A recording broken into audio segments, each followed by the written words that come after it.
Match நீங்க மோசமா தோத்தா இந்த மேட்ச் நாங்க மோசமா தோத்துட்டு போறோம். இதுல என்ன இருக்கு? இப்படி சவுத் ஆப்பிரிக்கா சொல்ற மாதிரி தான் இன்னைக்கு நடந்த New Zealand vs South Africa second T20 match ஆயிப்போச்சுங்க. இந்த மேட்ச்ல நியூசிலாந்து தான் ஃபர்ஸ்ட் பேட்டிங் பண்ணாங்க. நல்ல ஒரு பேட்டிங் பெர்ஃபார்மன்ஸ் கொடுத்தாங்க. டாம் லதமும் கான்வேவும் சேர்ந்து நல்ல பார்ட்னர்ஷிப் போட்டாங்க. பவர் பிளேல விக்கெட்டை விட்டே கொடுக்கல. இவங்களோட பார்ட்னர்ஷிப் அப்படியே கண்டினியூ ஆக நினைக்கும் போது அப்பதான் பவர் பிளேக்கு அப்புறம் கேசவ மகாராஜ் டாம்லதமோட விக்கெட் எடுத்தாரு. அடுத்து வந்த ராபின்சன் நல்ல ஒரு இன்னிங்ஸ் கொடுப்பாருன்னு பார்த்தா அவர் அடுத்த ஓவர்ல அவுட் ஆயிட்டாருங்க. அதுக்கப்புறம் நிக்கல்ல நின்னு நல்ல ஒரு இன்னிங்ஸ் கொடுப்பாருன்னு பார்த்தா நிக்காம மனுஷன் மல்டரோட பால்ல போல்ட் ஆயிட்டாரு. அதுக்கப்புறம் சாண்ட்னரும் கொஞ்சோண்டு கான்ட்ரிபியூஷனை கொடுத்து அவுட் ஆயிட்டாரு. யார் வேணா வாங்க போங்க, நான் இன்னும் எப்படி விளையாடுறேன்னு பாருங்கன்னு சொல்லி ஆரம்பத்துல வந்த கான்வே நல்ல ஒரு இன்னிங்ஸை கொடுத்து ஹாஃப் செஞ்சுரி அடிச்சு அசத்தி போட்டாருங்க.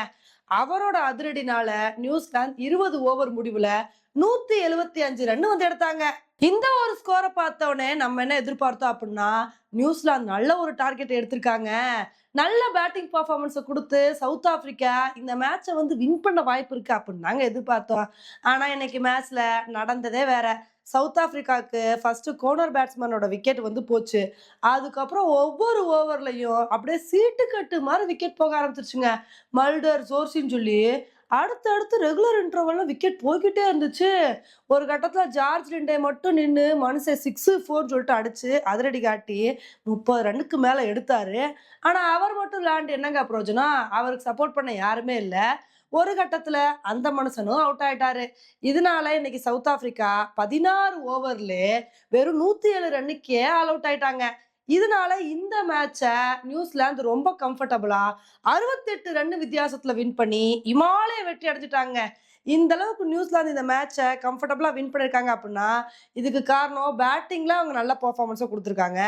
அதே மாதிரி நியூசிலாந்தோட பவுலர்ஸும் சும்மா பிரிச்சு மேய்ஞ்சிட்டாங்க.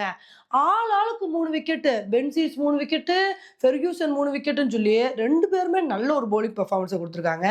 இன்னொரு பக்கம் சாண்டர் 2 விக்கெட்டை எடுத்திருக்காரு. கைல் ஜெமிசனை தவிர மற்ற எல்லா பவுலர்ஸும் விக்கெட் எடுத்தாங்க. அந்த அளவுக்கு எல்லா பவுலர்ஸும் நல்ல ஒரு பவுலிங் பெர்ஃபார்மன்ஸ் கொடுத்து நல்லா கான்ட்ரிபியூட் பண்ணிருக்காங்க. இதனாலதான் இந்த மேட்சை நியூசிலாந்துனால இவ்வளோ கம்ஃபர்டபுளா வின் பண்ண முடிஞ்சுச்சு. ஓகே ஃப்ரெண்ட்ஸ், இந்த ஒரு மேட்சை பத்தி நீங்க என்ன நினைக்கிறீங்க அப்படின்றத என்னோட கமெண்ட் செக்ஷன்ல போடுங்க. இதே மாதிரி இன்னொரு வீடியோல உங்களை மீட் பண்றேன். Bye friends.